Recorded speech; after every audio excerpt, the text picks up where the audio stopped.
Good morning, and welcome. My name is Mark Sheppard. I'm a member of the Board of Trustees at the Unitarian Universalist Church in Reston. Whether you are on Zoom or here with us in the church sanctuary, and it's nice to see so many faces that I haven't seen in a while. Well, from the eyes up, faces that I haven't seen in a while. We're so glad you're here with us this morning. No matter how old or how young you are, wherever you are on your spiritual journey, however you identify, and whomever you love, know that you are welcome here.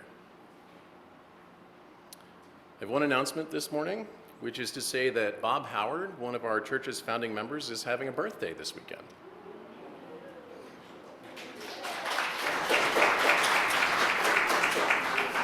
I won't say which birthday it is, but since UUCR marked the 50th anniversary of its founding last year, that will at least give you a lower boundary to work from. I don't think Bob was able to be with us in the sanctuary today, but it is because of his vision and the vision of the founding members of our church that this building and our community exists at all. And so from the pulpit, from all of us at UUCR, let me say to Bob, happy birthday.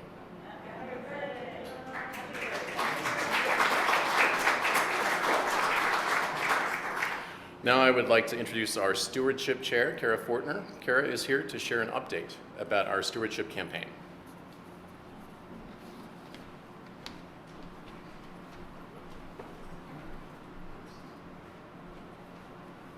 Thanks, Mark. Good morning, guys. And gals. Apparently you're not supposed to do that, but... Yes, stewardship season is upon us. We're in the middle of it. We have until March 30th for all pledges to get in. And so far, we have received a good amount. And I have been so impressed by the generosity that people have shown, because so many of you and all of us have really increased our pledges this year, which just goes to show how much we care about this beloved community that we really need to support in order for it to be here. There's still a lot of room to be made. I tried to check it this morning, and my husband, who's in charge of our IT, honey, if you're watching, we need to fix the Wi-Fi. So I couldn't upload it to see it just this morning where it was, but where we were last time I checked, it was about $256,000 that we have raised so far by just over 50 pledges, yes. It's very good. We have our goal of $385,000. We still have so many left of you that we have yet to hear from. The board, our beloved Bob Anderson, myself, we will be calling in the next week or so. So if you don't go to the stewardship page online, if we can get the link in the chat at some point this morning as well. It's on our website. It's in the e-blast. If you want to go online and put your pledge in, do it today. Come meet me out in the foyer after service. I am happy to answer any questions about how we raise our money, why we raise it this way, and how we are able to support this beloved community that we care so much about. So come and see me and make your pledges.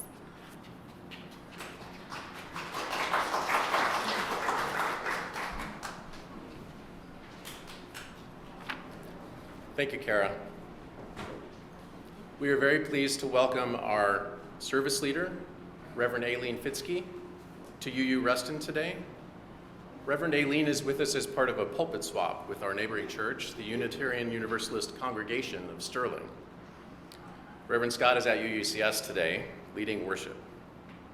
Reverend Aileen Fitzke is the settled minister of our neighboring Unitarian Universalist Congregation of Sterling. Before coming to UUCS in 2019, she served as the intern minister at the Unitarian Universalist Congregation of Binghamton, New York. Prior to entering seminary, Reverend Aileen lived in Eco Village at Ithaca, an intentional co-housing community that was both her home as well as an internationally known experiment in sustainable living. Reverend Aileen is a founding member of the Interfaith Action for Healing Earth, which sponsored programming and a book group focused on the issues of climate change from an interfaith religious perspective. She is a doll artist and writer, and she likes to create gardens wherever she goes. We are so pleased to have you with us today, Reverend Aileen. Thank you. We are also joined this morning by Linda Weaver, our Director of Religious Education, Cynthia Young, our Music Director, and Jesse Leong, our Accompanist. Also here today is Betancourt, who is serving as the Worship Associate, and Lesley Tyson is our Chat Usher. Ron Bracey, Maggie Mack, David Niemi, Mike Schmidt, and Amelia Turner are running the technical side of worship. I want to thank all of you for participating in today's worship service. Now, let us center ourselves for worship. Please take with me a deep, quiet, cleansing breath.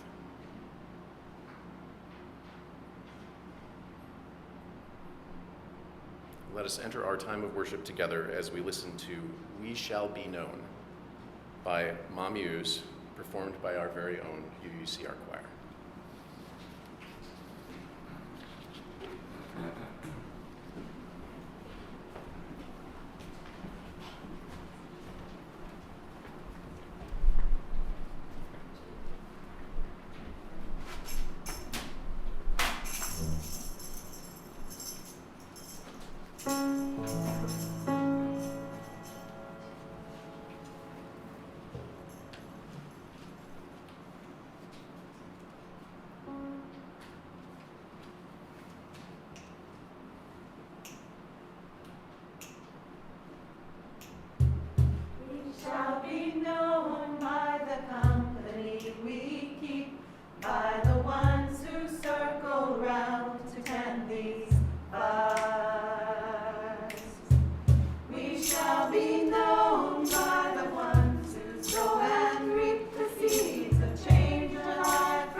Good morning.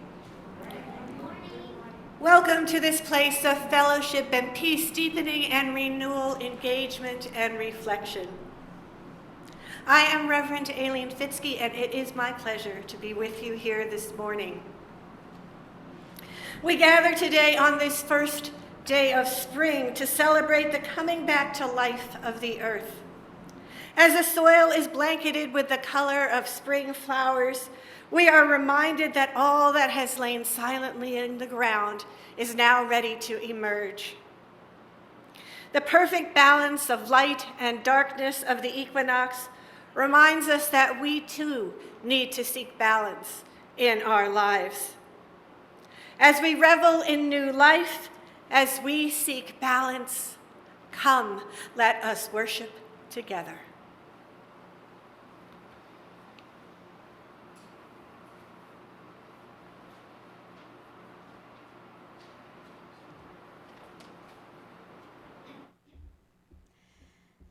Good morning.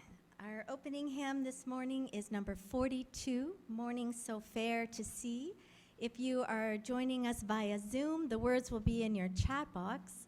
If you are here with us in the sanctuary, the words are in your order of service. We invite you to hum along.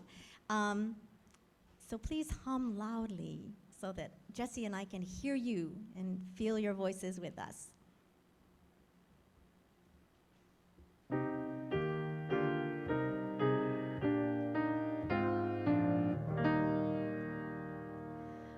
Morning so fair to see, night veiled in mystery, glorious the earth and resplendent skies. Pilgrims we march along, singing our joyous song as through an earthly paradise. Tall are the verdant trees, deep are the flashing seas, glorious each wonder the seasons bring. Brighter his face surmise, shining in pilgrim eyes, from which our waking spirits sing.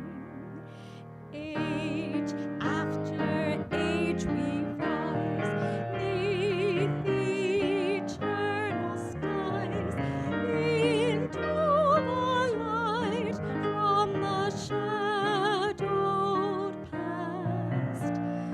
Still shall our pilgrim song, buoyant and brave and strong, resound while life and mountains last.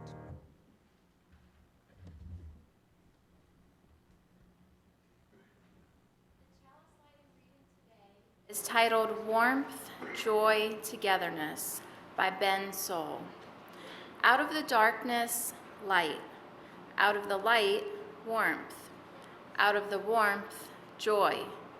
Out of the joy, togetherness. May this flame hold us for the time we are here with one another.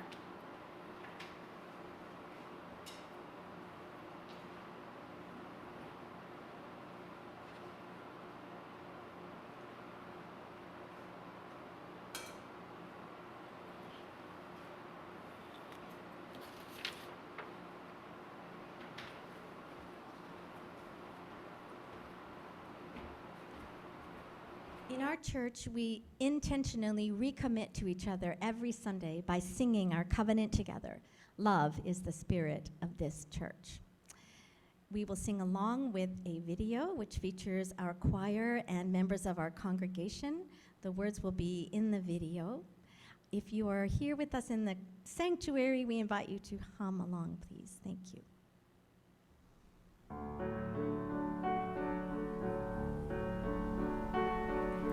Love is the spirit.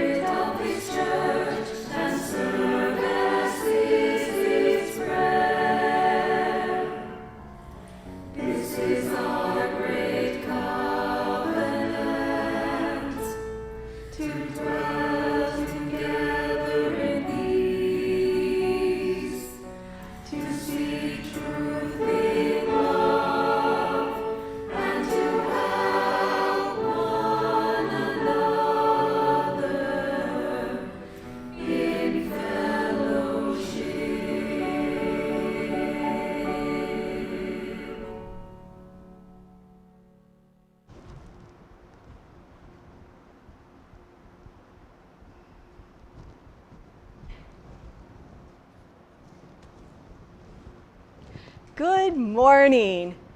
It is definitely wonderful to see so many people here, and I'm sure on screens. Our story this morning is from my childhood, when I was about 7 years old. Anyone here 7 years old? Or about 7? Or remember being 7? So, one day, my family went to a zoo in a city near where we lived. It was a big zoo, and it seemed like we had been walking all morning. My 7-year-old legs were getting tired. I was getting hot from being in the sun so long during that summer day, and I was getting hungry. It got to the point where I didn't think I could take another step. And then we turned a corner, and I saw otters. There was an otter sliding down a ramp carved into the rocks of a hill. And it splashed into the water and then glided smoothly underwater. And I could see it in a window. It slid gracefully and it made loops around. And I think, yes, we have a photo. And it began chasing other otters. After a while, it pulled itself out of the water and onto the rocks. It walked along the rocks with a weird, kind of waddly walk that was definitely not graceful. It went to the slide and went back into the water and swam in loops again. And other otters followed it, waddling along the rocks and then sliding into the water. And they chased each other and made smooth, graceful circles and loops. I was completely absorbed in watching those otters. Then my parents said, "It's time to go. It's time for lunch." I didn't want to leave. Those otters seemed to be joyfully playing with no cares or worries. And I was feeling that same sense of happiness and fun as I watched them. And I didn't want to leave. My legs were no longer tired. I wasn't hot or hungry anymore. And I felt like I could watch those otters forever. Of course, that wasn't possible. But whenever I remember them, I remember and feel that sense of fun and joy. As we leave the otters, I wonder what joy you might find just around the corner.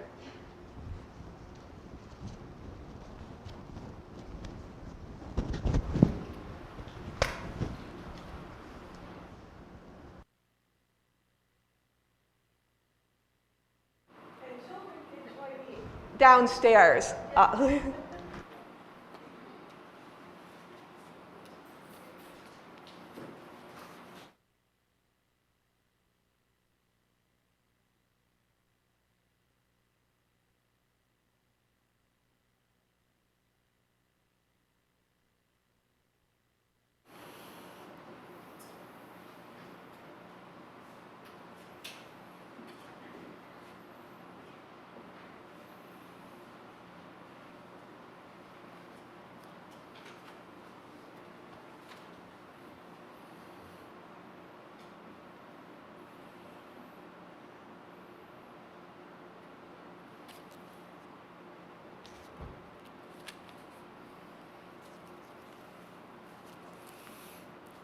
It is now the time in our service for the sharing of joys and concerns.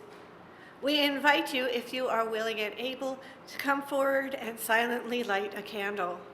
Dre will help you with that, and Jesse will play beautiful music as you process forward.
for all those joys and concerns that we shared silently. May our joy be multiplied, and may our sorrows halved by sharing them in community. Our meditation reading this morning is Joy is Hard by the Reverend Joe Cherry. Joy is hard. It requires us to feel safe enough, to be safe enough, to open to vulnerability. To feel joy, you must be brave. Joy walks into a room after a space has been cleared of shame, cleared of doubt, cleared of self-recrimination. Joy is hard. Joy is hard. And joy is worth the hard work of preparation. Preparing oneself and setting down all defenses, all the should-haves and could-haves, all the should not haves or might haves. Joy is worth the work. You are worth the work. You can start small. The simple pleasure of a favorite tea, the grand freedom of a full belly laugh. Invite joy to be your companion.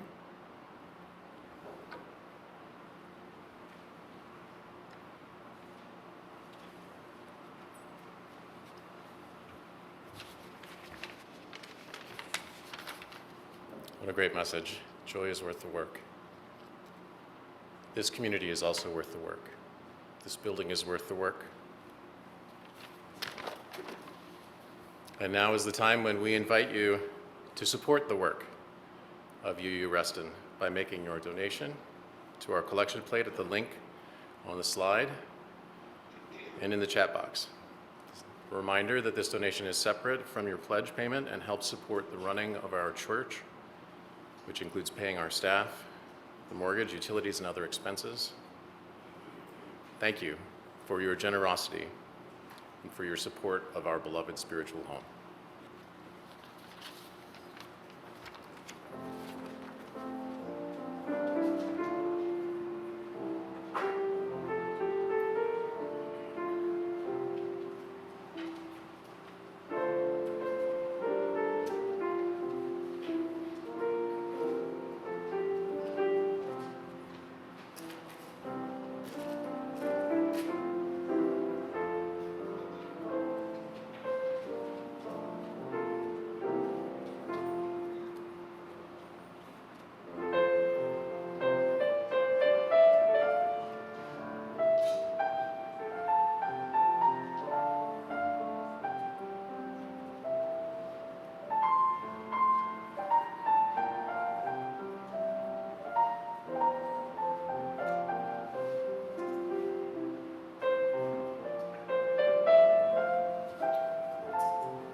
This reading is an excerpt from Radical Joy for Hard Times by Trebbie Johnson. In the midst of despair and grief, there sometimes arises a startling perception, a flash of something fleeting and luminous. It shoots out of all that is entrenched and it penetrates your whole being. It does not make you forget everything else that is happening to you, not at all, but it blasts the negative into bits and disperses it through your sudden and undeniable realization that everything you're dragged through, even this, is part of life. This fleeting, luminous thing can be called nothing less than joy. So unexpected is this joy, so apparently out of place, that its sudden arrival can seem like sacrilege and pure grace. Yet, despite yourself, despite your full and very same knowledge that what you are living through is anything but pleasurable, you long to take this draught of joy like medicine. And you might as well do it, for it is a strange gift, and though it will not last, its effects can see you through the most difficult and challenging of situations.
Thank you to the choir. That was really beautiful.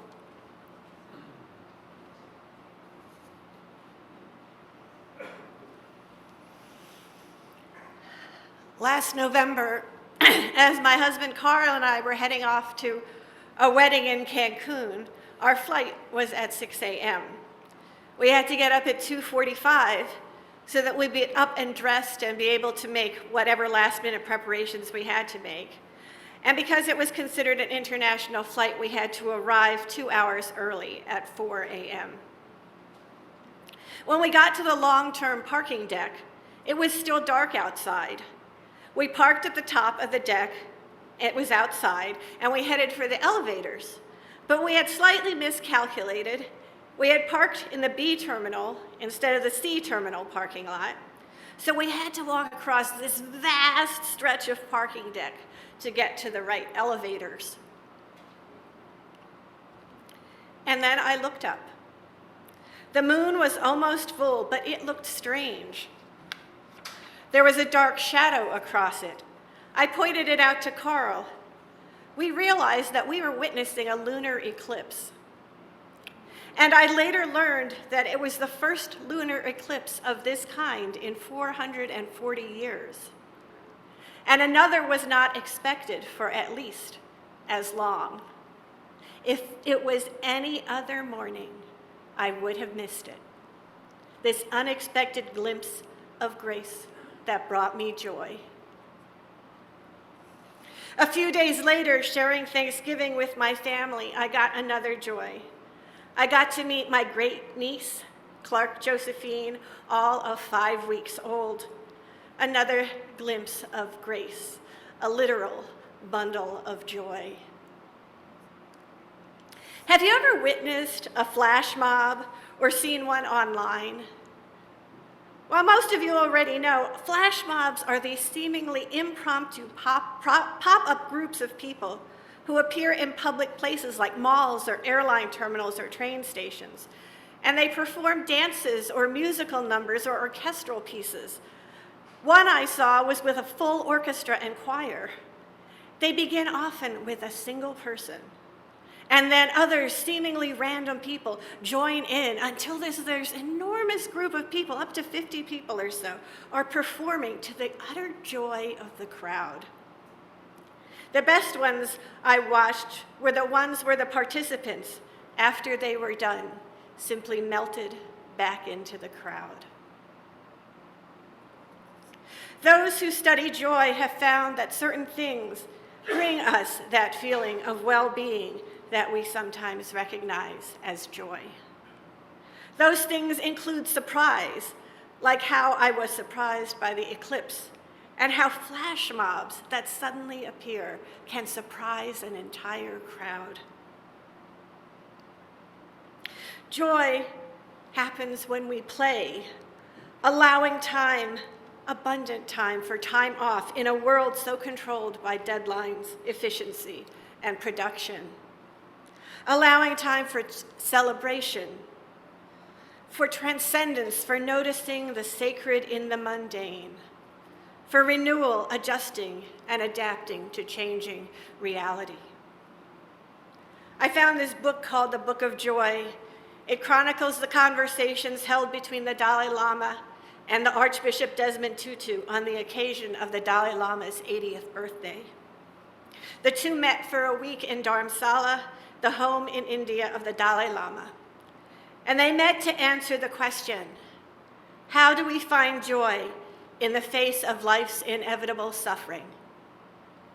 Both the Dalai Lama and Desmond Tutu have faced considerable suffering in their lives.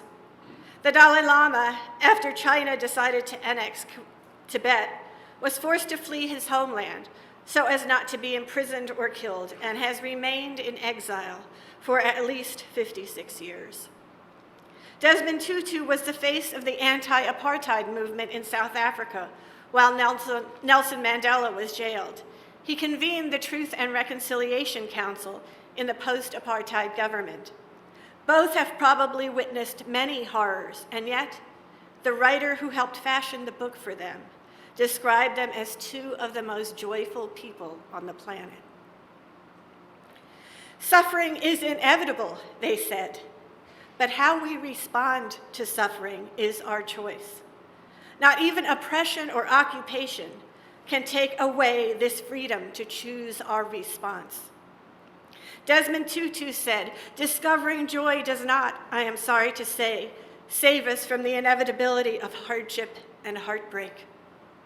Yet as we discover more joy, we can face suffering in a way that ennobles rather than embitters. We have hardship without becoming hard. We have heartbreak without being broken." The Dalai Lama said that joy comes from serving others. Taking care of others, helping others, ultimately is the way to discover your own joy. Desmond Tutu said joy is the reward, really, of giving joy to others. Do things for others. In a wonderful way, you have deep joy that you can get no other way aside from in helping others. In my last semester of seminary, I took a class led by the environmental writer and activist Terry Tempest Williams. She was there as a visiting writer in residence. She joined with our professor of ministerial studies, Matt Potts, to create a class that focused on climate change. The class was called Apocalyptic Grief and Radical Joy. The first several weeks of the class, we read books with titles like Learning to Die in the Anthropocene and a series of seriously dystopic novels. They were trying to give us a sense of the foreboding and have us focus on the seriousness of the topic. But Terry also, during the course of the semester, would occasionally bring in a surprise guest, so that when we were at the point where we were wondering what they were going to throw at us next, they brought in the artist Lily Yeh.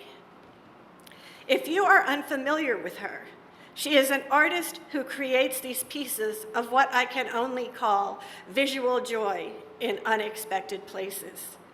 She worked with neighborhood folk in Philadelphia to create pockets of beauty in vacant lots strewn with drug paraphernalia. In Rwanda, she worked with the people working through grief after the genocide there to create a memorial for all those who had died and a space for celebration. And so rather than reading another dystopian novel that week, we created communal art with Lily Yeh. She led us in singing and dancing and finally drawing and painting. A thought came to me a few years ago that I wrote down on the whiteboard in my office. Joy is a radical form of resistance. And I was listening to Reverend Rebecca Parker on her podcast. In the context of her anti-white supremacy sermon, she talked about joy. Joy, she said, is what sustains, motivates, and empowers. Joy is the spirit of resilience. She goes on to say, joy is the overflowing, buoyant energy of delight and pleasure that counters oppression and frees people from all that would dehumanize and divide them. Why is joy so powerful? Because it flies in the face of fear, and there has been a lot of fear in the last couple of years. The fear inherent in uncertainty and change that we are still living through. In Anne Lamott's book, Small Victories, she writes about change and changing expectations, about how to respond and adjust when what we thought would be the trajectory of our lives shifts. She writes, redefinition is a nightmare. We think we have arrived in our nice pottery barn houses and that this or that is true. Then something happens, she writes, that totally sucks, and we are in a new box. And it is like changing into clothes that don't fit, that we hate, yet the essence remains. The essence is malleable, fluid. Everything we lose is a Buddhist truth. One more thing that we don't have to grab onto with a death grip and protect from death and decay. It's gone. And we can mourn it, but we don't have to get in the grave with it. Joy allows those often fleeting moments that pull us out of a grave of despair and give us hope. I attended 2 memorial services recently, both for people I did not know well or at all. Yet in the celebrations of their lives, as well as sorrow, there was incredible joy. The joy of having known and loved these people who had died. Love infused the sorrow and laughter mingled with tears. There is a war raging in Ukraine right now.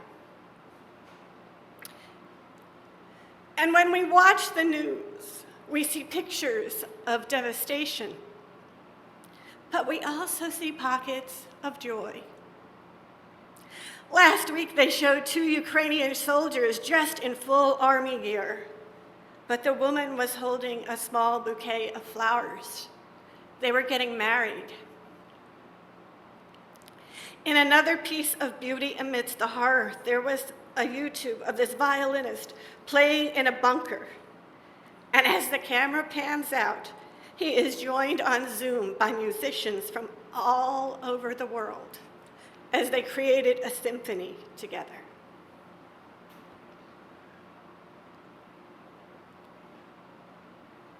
It is spring. In fact, today is the first day of spring. This is the season for renewal and new life.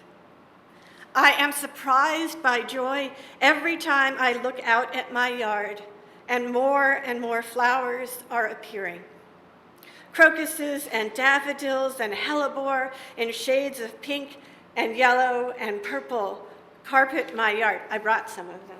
See, they're in this vase right there. Researchers have found that humans respond to bright colors with joy. It turns out when we are exposed to masses of bright colors, it appears to us as abundance. And from an evolutionary perspective, abundance means that everything is okay, that we will not starve. There is this artist who has taken houses all in the south side of Chicago, who lives in a neighborhood that he said would never qualify as a gated community.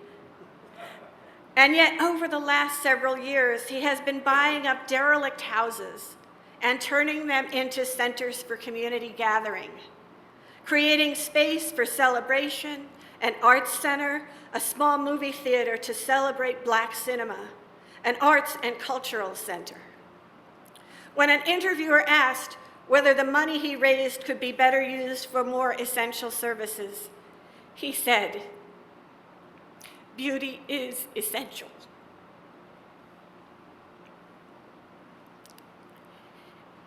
Ingrid Fettel-Lee, who studies joy, said in her TED Talk, "Instead of chasing happiness, we should be embracing joy.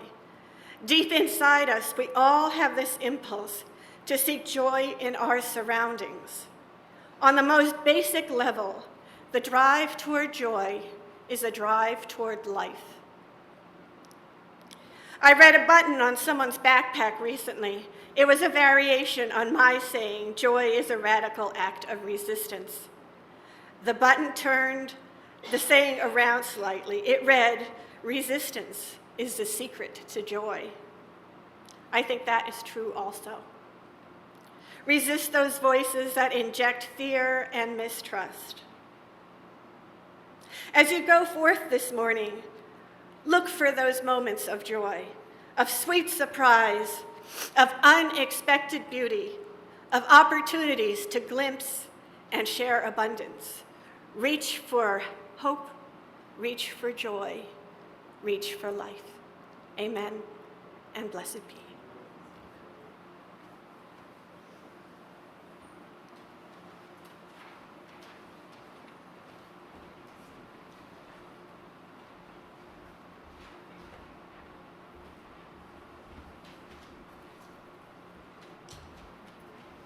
Our closing hymn today is hymn number 100. I've got Peace Like a River. The words are in your order of service. Please hum along if you are here with us in the sanctuary. If you are zooming in from home, the words will be in your chat box. So please do sing out with me and Jesse. And I'd like to also thank Jack Loewer for playing percussion with us on a number of pieces this morning. Thank you, Jack.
Before I say the closing words, I just want to thank everybody who helped me with this. For Dre, who talked me through, we had a Zoom call this week, who talked me through what we're going to be doing this week. For Mark, who did an introduction.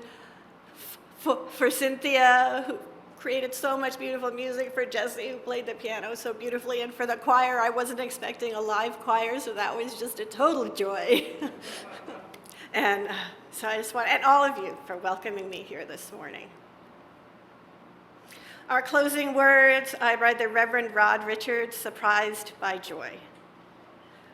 We strive for happiness, it's true, for pleasure, satisfaction too. When techniques fail, which we employ, we find ourselves sometimes surprised by joy. Amen, and blessed be.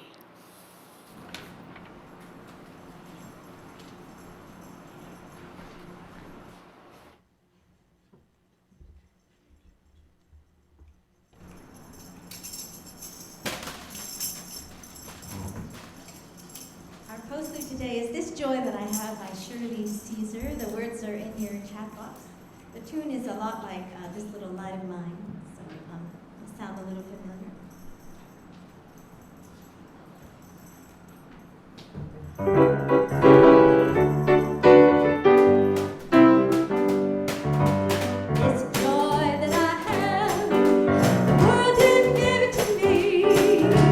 This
That's awesome. We invite our congregants attending worship on Zoom to join us for our virtual Greet Your Neighbor coffee hour today to discuss the service theme and enjoy fellowship with other congregants. The link is in the chat box and will be on a forthcoming slide. Those here in person are invited to get some coffee or tea and join us outside on the deck to socialize and discuss the service theme. Just a reminder, we'll leave the chairs set up as they are after worship. Please don't stack them. We hope those of you who are watching via Zoom will use the chat box as a virtual receiving line to leave a message about your appreciation for the worship service. Thank you all for joining us this morning, and have a great and joyful rest of your day.